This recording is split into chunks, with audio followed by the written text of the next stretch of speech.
Welcome, everyone, to a new series in which we will uncover the facets of Warframe abilities that the game has left unexplained. I plan on covering every Warframe in the game in alphabetical order, so if you like Zaku, sorry about it, but it's gonna take a little while before we get there. Yes, I'm sick, hopefully I won't be in the next one.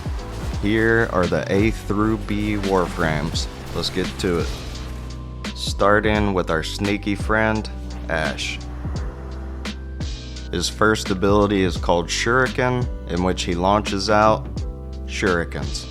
We're gonna take all the mods off to demonstrate this first principle. Hitting an enemy applies a DOT bleed proc, equivalent to around 44% of the original damage instance. If you can manage to hit a headshot with it, it grows to 87%. Shurikens do not need line of sight and can bypass through objects. Invisibility granted by Shade's Ghost ability is not interrupted by shurikens even though they're coded as weapon damage. The Augment Seeking Shuriken, which allows you to armor strip enemies, only requires 143% strength for a full armor strip. On to his second ability, Smokescreen. While Smokescreen is active, the cost of Blade Storm is cut in half.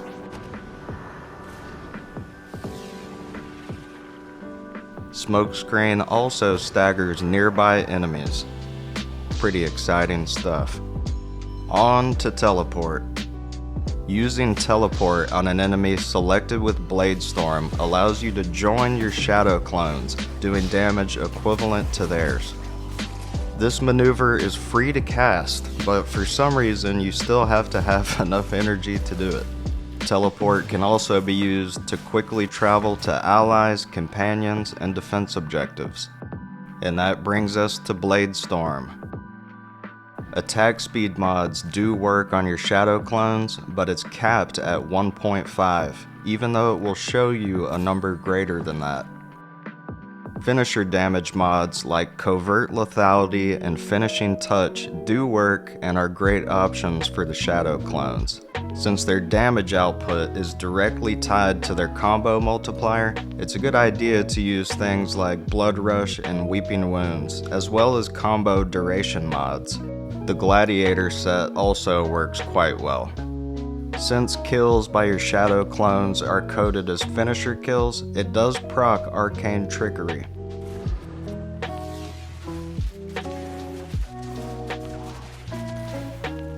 That means Arcane Ultimatum works as well.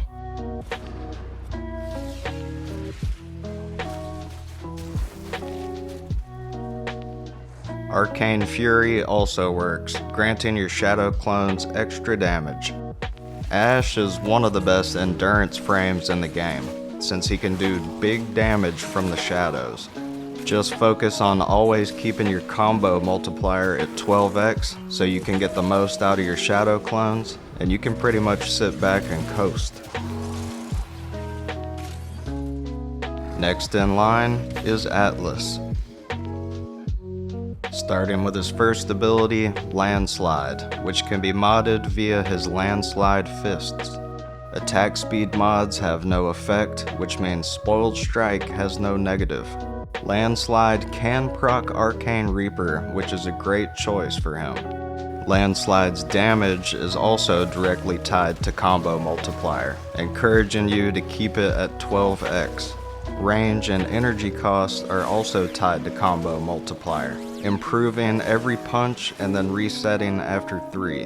Melee afflictions can be procced since every third punch knocks enemies down.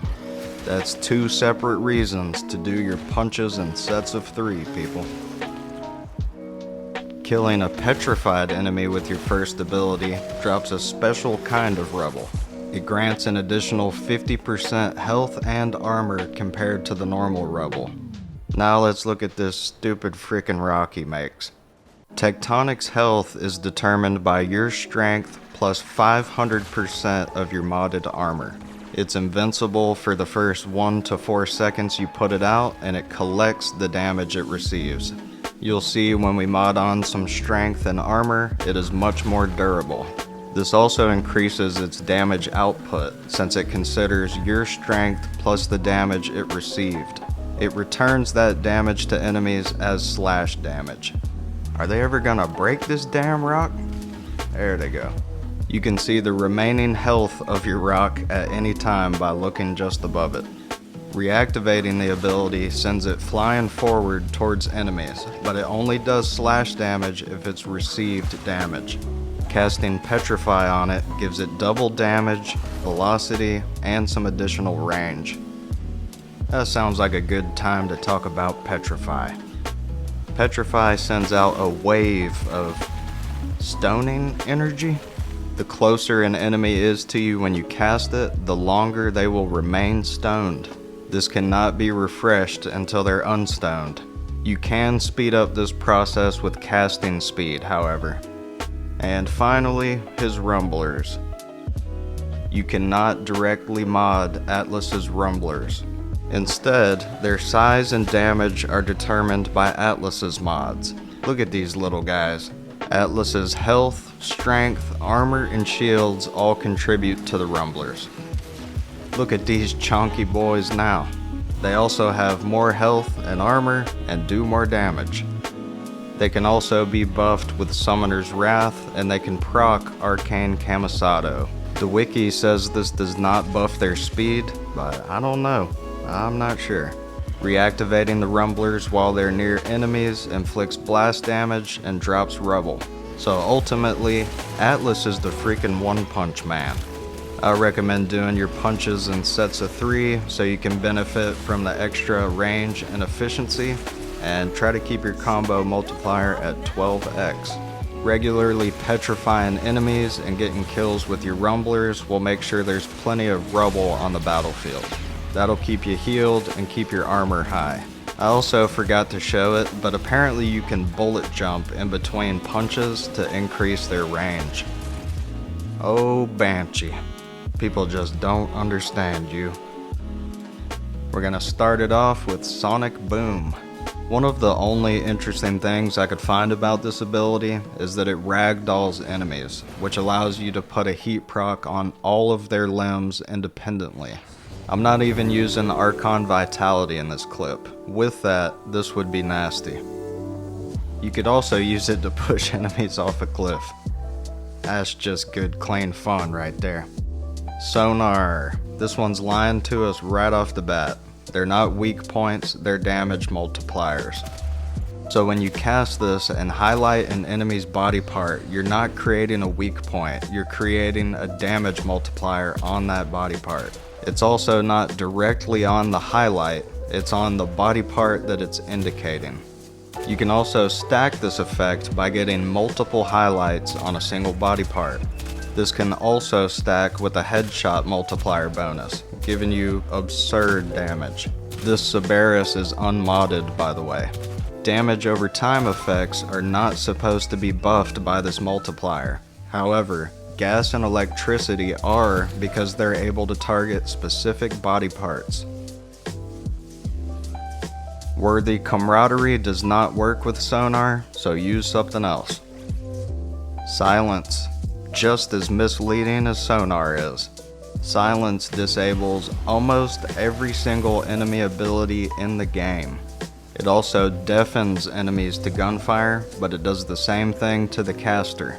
It does not blind them, so they'll still attack you if they can see you. And as soon as its duration runs out, here come all the abilities again. Sneaking up on a silenced enemy from behind gives you stealth damage multipliers, and the kills give you bonus XP. Silence also stops enemies from summoning their minions. The most interesting thing about Soundquake is that it is perfect for subsuming over. If used correctly, Banshee is the strongest weapon buffing platform in the game. At just 200% strength, Sonar provides a 10 times damage multiplier, and that can be stacked multiple times by highlighting the same body part more than once.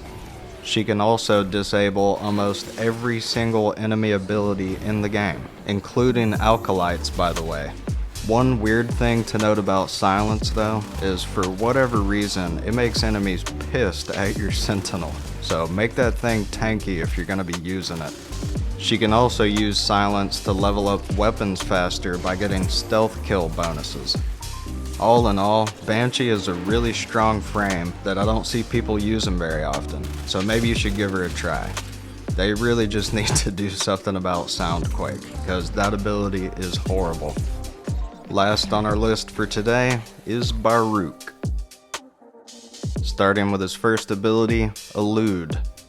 Elude gives you 100% dodge chance and a cone based on where you're facing, not where the camera is facing. Each bullet you dodge erodes your restraint by 1.2%. This dodge chance is interrupted anytime you attack. The size of the dodge chance cone can be increased with range mods. At 200% range, you are completely enclosed in the dodge chance cone, making you completely invulnerable to bullet fire.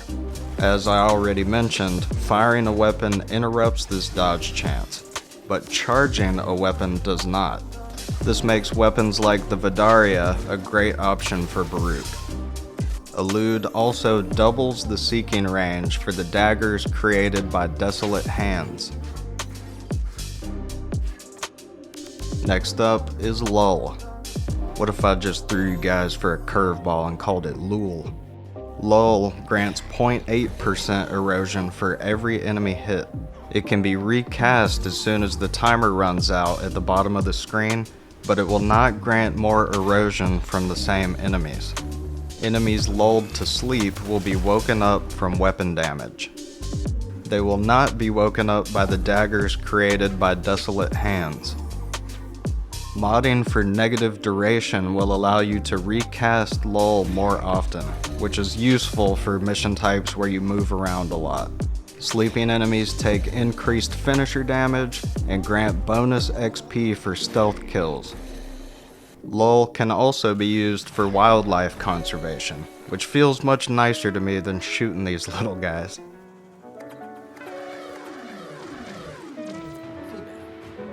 Oh, now we talk about Desolate Hands. The number of daggers created by Desolate Hands is directly tied to your modded strength. This is important because each dagger surrounding you grants 10% damage reduction, up to 90% max. Having more than 9 daggers active just means you'll have that 90% damage reduction longer. Each enemy disarmed by Desolate Hands, not damaged but disarmed, grants 1.6% erosion. Desolate Hands will not target an enemy that's already been disarmed. It will, however, target allies and companions, allowing them to carry up to half as many daggers as you've modded for. This also grants them damage reduction, but does not grant you erosion. Now we get to the juice. Serene Storm. Casting and using Serene Storm does not cost any energy. Instead, it slowly refills your restraint bar, which is why we want to erode it in the first place. It's very difficult to show, but having Serene Storm active slows enemies within a 3-meter radius of you.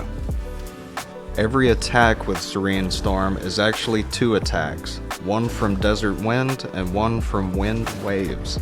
For whatever reason, the base damage is the highest on slide attacks and wall attacks, so be sure to use those. Serene Storm's damage can be buffed by the Steel Charge aura. The same goes for Arcane Fury. Melee Afflictions also works, since every 3rd attack knocks down enemies. Once again, the damage is directly tied to combo counter, so use the related mods. I also strongly recommend the Reactive Storm augment if you're going to be using this ability. This is a one forma build that will get through Steel Path no problem. When playing Baruuk, you want to constantly be using his first 3 abilities, both for survivability and to erode his restraint bar. You only have to have eroded 4% of his restraint bar to be able to activate Serene Storm. Serene Storm also grants damage reduction, up to 40% based on your strength modding. Realistically though, you'll probably already have reached the 90% damage reduction cap through his Desolate Hands. Even though Serene Storm is slowly refilling his restraint bar, you can still erode it while Serene Storm is active. So keep casting the abilities, keep a 12x combo multiplier, and smack these muckers up. Thanks for watching. That was a damn doozy. Warframes that start with C next. Come on, man. Like and subscribe to this thing. Thank you for all of your support, and have a good week.